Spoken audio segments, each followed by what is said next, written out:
आप देख रहे हैं पहाड़ टीवी, खबर पहाड़ की। नमस्कार, स्वागत है आप सभी का पहाड़ टीवी पर। मैं हूं आपके साथ परिधि जोशी। चलिए बुलेटिन की शुरुआत करूंगी, उससे पहले एक नजर आज की सुर्खियों पर। जिलाध्यक्ष के नेतृत्व में हरिद्वार युवा कांग्रेस के कार्यकर्ता पहुंचे पतंजलि फेज 1। पतंजलि के गेट पर पहुंचकर किया विरोध प्रदर्शन। कस्बा लंडोरा में इंडियन एजुकेशनल वेलफेयर ट्रस्ट द्वारा निःशुल्क राशन, मास्क और सैनिटाइजर का किया गया वितरण।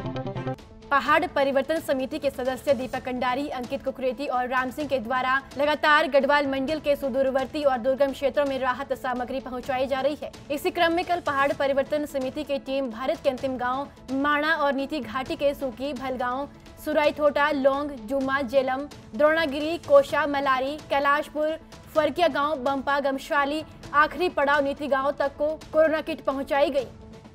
धारचूला पहुंची पहाड़ परिवर्तन समिति की कुमाऊं मंडल टीम की प्रदेश अध्यक्षा प्रिंसी रावत, सत्यम कालरा, प्रीतम सिंह जेठा द्वारा भारत चीन नेपाल से लगे त्रिकोणीय सीमा के दूरस्थ क्षेत्रों में कोरोना किट पहुंचाई गई। पहाड़ परिवर्तन समिति के द्वारा 20 oximeter, 20 infrared thermal scanner, 4000 paracetamol sanitiser दिए गए। साथ ही धारचूला के 6 न्याय पंचायत के साथ ग्राम पंचायत गूंजी, कुटी, नावी, गरब्यांग, रोकोंग, बूंदी जो ऐसे दुर्गम क्षेत्र है जहाँ पर कोई भी संसाधन को पहुँचाने में 3 से 4 दिन का समय लगता है, जो भारत चीन सीमा का अंतिम गांव है। ऐसे सीमाओं में पहाड़ परिवर्तन समिति टीम के द्वारा oximeter, infrared machine, paracetamol, sanitiser पहुंचाकर कोरोना काल में राहत पहुंचाने का कार्य किया जा रहा है। जहां सरकार सुविधाएं पहुंचाने में नाकाम साबित हो रही है, ऐसे क्षेत्रों में पहाड़ परिवर्तन समिति सुविधाएं पहुंचाने का कार्य कर रही है। लगातार अलग अलग जिलों में भ्रमण कर रहे हैं और कल रात्रि हम पहुंचे हैं धारचूला ब्लॉक में, जो पिथौरागढ़ जिले के अंतर्गत आता है। तो यहाँ पर कई ग्राम सभाएं ऐसी है जहाँ पर अभी भी कई दवाइयों की संसाधनों की कमी है। तो आज हम लोग यहाँ पर आए हैं और जो इसका लास्ट न्याय पंचायत पड़ती है धारचूला ब्लॉक की, उसका नाम है गुंजी। गुंजी के कुटी गाँव, जिसे भारत का आखिरी गाँव बोला जाता है।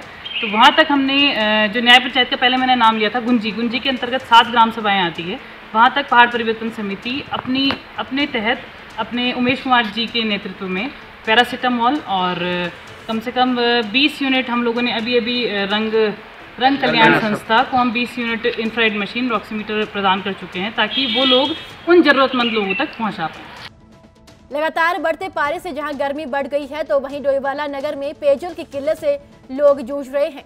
जल संस्थान के अधिकारी बढ़ती गर्मी के कारण घटते जल स्तर को वजह बता रहे हैं। डोईवाला में सामाजिक कार्यकर्ता विजय बख्शी ने एसडीएम डोईवाला को ज्ञापन देकर नगर क्षेत्र में कई स्थानों पर पीने के पानी की किल्लत के संबंध में ज्ञापन दिया। तो एसडीएम ने जल संस्थान को व्यवस्था बनाने के निर्देश दिए। हमारे जो मेन डोईवाला में सप्लाई होती है, Doiwala tubewell number 1, tubewell number 2, Ramnagar और खादर, रामबाग और खादर वाले ट्यूबवेल से। तो विशेष रूप से खादर और रामबाग वाले ट्यूबवेल में वाटर लेवल डाउन होने के कारण हमारे जो मेन डोईवाला की सप्लाई है उसके टैंक नहीं भर पा रहे हैं, जिसके लिए मेरे द्वारा आज अधिशासी वंता महोदय के निर्देशानुसार खादर और रामबाग ट्यूबवेल का निरीक्षण किया गया, जिसमें पाया गया कि इसका वाटर लेवल डाउन होने के कारण ट्यूबवेल का स्राव अत्यंत कम हो गया है। हमने इसके वैकल्पिक व्यवस्था के रूप में हमने विशेष रूप से जो मेन मार्केट डोईवाला का है, पंजाब नेशनल बैंक वाली गली, जहाँ से शिकायत प्राप्त हुई थी, वहाँ पर हमने टैंकरों द्वारा सप्लाई चालू करवाई है। और आज हम अभी शाम तक इसका और श्रद्धा सोसाइटी भीमताल ने गांव के 15 कार्यकर्ताओं को PP kit, infrared thermometer, oximeter, N95 mask, gloves, head caps, face shield ASHA कार्यकर्ताओं को वितरित किए। श्रद्धा सोसाइटी हल्द्वानी की तरफ से इस समय डोली गांव में आए हैं। ये भीमताल का एक दूरस्थ क्षेत्र है। ये हमारे टीम के सारे सदस्य हैं, रोहित जी, विक्रम जी, पवन जी, हर्षिता जी और डॉक्टर मुकेश लाल शाह जी। हम लोगों को कल शाम को पता चला था कि यहाँ पे कोविड की कंडीशन जो है वो थोड़ी बिगड़ रही है, लोग घरों में पॉजिटिव आ रहे हैं और जो फ्रंटलाइन वर्कर्स हैं इनके पास अभी थोड़ी बेसिक जो सुविधाएं हैं उनकी कमी है। तो हमारी संस्था ने शाम को डिसाइड किया कि हम लोग आज यहाँ आएंगे और यहाँ की जो आशा वर्कर्स हैं उनको oximeter, face shields, mask, disposable gloves का एक डब्बा, थर्मल स्कैनर, हेड कैप ये देंगे, ताकि ये लोग अपने काम को सही से अंजाम दे सकें और सरकार को और हम लोगों को कोरोना से लड़ने में मदद कर पाएँ। चंपावत में योग गुरु बाबा रामदेव की ओर से एलोपैथिक चिकित्सा पद्धति को लेकर दिए गए बयान के विरोध में कांग्रेस कार्यकर्ताओं ने जिला मुख्यालय में नारेबाजी कर प्रदर्शन किया। कार्यकर्ताओं ने कोरोना महामारी के संक्रमण के दौर में डॉक्टरों का मनोबल तोड़ने वाले बयान पर बाबा रामदेव पर राष्ट्रीय सुरक्षा कानून के तहत कार्रवाई किए जाने की मांग उठाई है। ने जिस प्रकार एलोपैथिक चिकित्सा पद्धति पर लोगों में भ्रम फैलाने का जो काम किया है वह बहुत निंदनीय है और इस देश की जो चिकित्सा पद्धति है वह वर्षों से लोगों को इलाज देने का काम कर रही है और लोग उस पर विश्वास भी व्यक्त करते हैं। लेकिन जिस प्रकार से बाबा रामदेव ने एलोपैथिक चिकित्सा पद्धति पर सवालिया निशान खड़े करते हुए डॉक्टरों के मनोबल को हतोत्साहित करने का काम किया है, यह निंदनीय है और लाला रामदेव पर सरकार को रासुका लगाई जानी चाहिए। लाला रामदेव के बयान पर कि किसी के बाप की औकात नहीं जो मुझे गिरफ्तार कर दे, यह मोदी सरकार को आईने दिखाने जैसा है कि मोदी सरकार में रहने का अधिकार देती है तो कहीं न कहीं यह मोदी जी की। पहाड़ परिवर्तन समिति की जनसेवा से पूरा राज्य राहत में है। कई संस्थाएं और समाज सेवी इस मुहिम से प्रभावित होकर जनसेवा को आगे आई हैं। इसी क्रम में गरुड़ के समाज सेवी भैरव टमटा द्वारा राजकीय एलोपैथिक चिकित्सालय धोनाई को एक ऑक्सीमीटर भेंट किया गया, जिसमें 30,000 आबादी क्षेत्र के सभी ग्रामीणों की जरूरी स्वास्थ्य जाँच धोनाई क्षेत्र में ही हो सके। उत्तराखंड के प्रत्येक व्यक्ति तक जरूरी मशीनें, दवाएं पहुंच सकें। इसी क्रम में पहाड़ परिवर्तन समिति उत्तराखंड राज्य के दुर्गम से दुर्गम क्षेत्र में जाकर जरूरी मशीनों तथा दवाओं का वितरण कर रही है। इसी क्रम में गढ़वाल मंडल की टीम जहां चमोली जिले के अंतिम गांव घेस, कनोल, सुतोल तक जरूरी मशीनों तथा दवाओं का वितरण कर पौड़ी जिले के दौरे पर है, वहीं कुमाऊं मंडल की टीम मुंछारी, धारचूला क्षेत्र का दौरा कर इस वक्त भारत नेपाल सीमा में अपनी सेवाएं दे रही है। जैसा कि पहाड़ परिवर्तन समिति द्वारा बैजनाथ पुलिस को एक इंफ्रारेड टेम्परेचर मशीन, एक पल्स ऑक्सीमीटर तथा जरूरी दवाएं वितरित की गई थी, जिससे कि सभी पुलिसकर्मियों की सुरक्षा हो सके।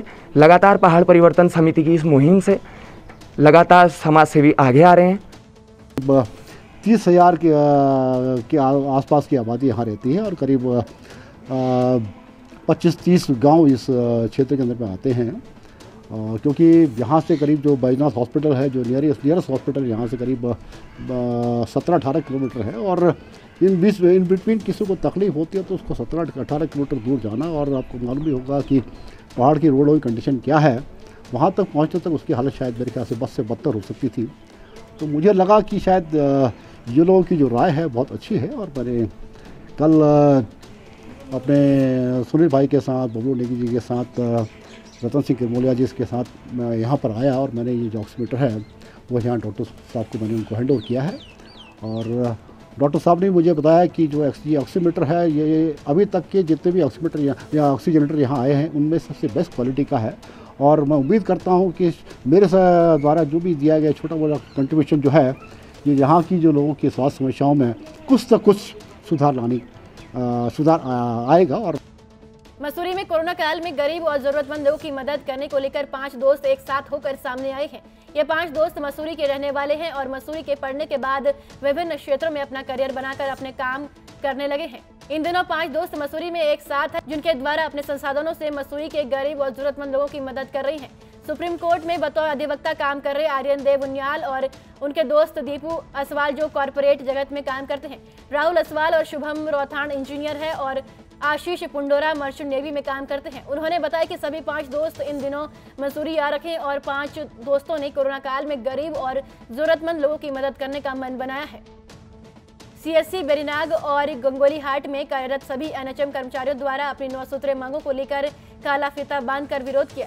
एनएचएम कर्मी ने बताया कि सरकार द्वारा शीघ्र हमारी मांगों पर गौर नहीं किया तो काले फीते बांधकर कार्य बहिष्कार किया जाएगा। 1 जून और 2 जून को सभी कर्मी होम आइसोलेशन में रहेंगे। उसके बाद आगे की रणनीति तय की जाएगी। जब तक मांगे पूरी नहीं होगी तब तक आंदोलन जारी रहेगा। एसडीएम और प्रभारी चिकित्साधिकारी को ज्ञापन भी भेजा गया। नीति माणा के दुर्गम गांव में आज भी रोडवेज बस न होने के कारण लोगों को कई दिक्कतों का सामना करना पड़ रहा है। ग्रामीणों का कहना है कि गांव में मूलभूत सुविधा न होने के चलते कई परिवार पलायन कर चुके हैं। सीमांत गांव में पलायन होना देश की सुरक्षा के लिए भी एक चिंता का विषय बना हुआ है। लोगों का कहना है कि सरकार जल्द से जल्द ग्रामीणों की समस्या को सुने और हमारी मांगों को पूरी करे, जिससे कि खाली होते गाँव का पलायन रुक सके। एक ऐसा सुविधा होने के कारण कई परिवार इसी असुविधा के कारण नहीं आ पा रहे, क्योंकि जोशीमठ से नीति तक 1000 रुपया एक सवारी का किराया देना पड़ रहा है। अब कौन 1000 रुपये देगा, किसके पास 1000 रुपया होगा? आने जाने के लिए 2000 की जरूरत पड़ती है। इसलिए कई लोग जो हैं, कई परिवार जो है यहाँ तक आने के लिए मतलब वंचित रह जाते हैं जी। हाँ, मैं आप कौन सी समिति आप? पहाड़ परिवर्तन समिति। पहाड़ परिवर्तन समिति के अध्यक्ष या महान भाव जो आए यहाँ पर, आप आइए।